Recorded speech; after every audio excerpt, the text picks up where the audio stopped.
Vaheguru Ji Ka Khalsa, Vaheguru Ji Ki Fateh. Welcome to this segment of Code Gurbani's a-sabad-a-day. The recitation is from Sri Rag Kiwar Mehla Chautha. Slok Mahalla Tija. Apane Pritam mil raha, antar rakha aur tar. Salahi so prabh sada sada, gur ke het pyar.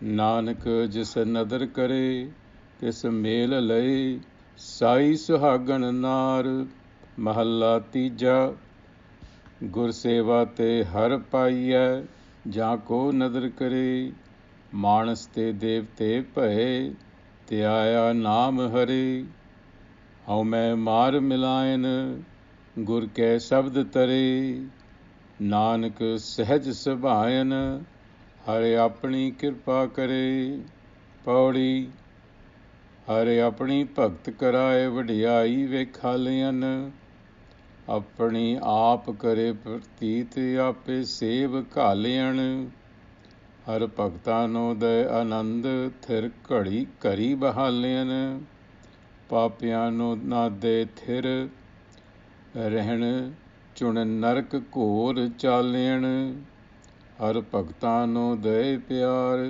करे अंग निस्तारियन. So the fundamental question in Gurbani is Kiv Satyara Hoiye, Kiv Kude Tutte Paal.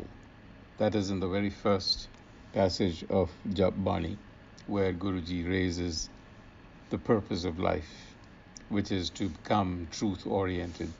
Now that has been restated in various ways, and in this passage it is being restated as Apane Pritam mil raha antar rakha urtar. How do I meet my beloved and hold the beloved within? So we can pretty much make an inference that the goal is self-realization. And the process, again, Gurmat stresses this over and over again, involves transforming the ego self. We often talk about killing the ego, transforming the ego. Haume maar milayan gur ke sabd tare.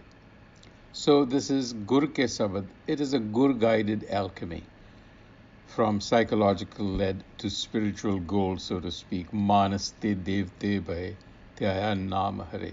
So transformation from manas to devta, meaning a mind that is ego-driven to one that is wedged in universal consciousness. What that means is that we have to think very differently about ourselves. And that hint is given to us in the Mool Mantra itself. The fact that Ik Oankar is a self-creating and self-organizing energy or power or force. And in our ordinary day-to-day state of consciousness, we do not perceive that dynamic Ik Oankar, but it operates within us as the formative and organizing field, if you will. It's the organizing principle of the individual. What happens is that we become conditioned to act from the perspective of Haume, ego consciousness. So another way to look at this would be to say that our field of perception, our total field of awareness becomes deteriorated. And Haume signifies that deterioration, if you will, a step down in our field of awareness of the whole, which is the self. So more and more, we come to see ourselves as isolated and autonomous agents. And what happens then is our pursuits become one of complete and undifferentiated selfishness, because we are trying to simply pivot around our own selves. And what happens then is we harm the larger body that is around us and of which we are a part. So Haume is much like that cancerous cell that begins to replicate itself blindly and threatens the entire body. So what we need really is a redirection of our attention and awareness. And Gurbani leaves very little doubt that there is only one way to bring about that redirection, and that is Gur wisdom. Satgur, the enlightener. And what does the enlightener do? Points to our own innate wisdom. So this wisdom is unlike learning a new subject or discipline. It involves more a recollection, a reassembly, a redirection to what is already there.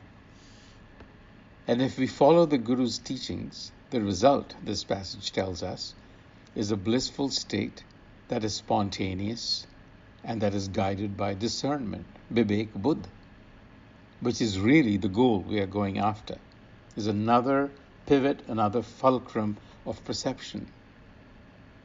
So we need to redirect our attention and awareness to the source with Guru wisdom, which is, in a manner of speaking, no different from the self.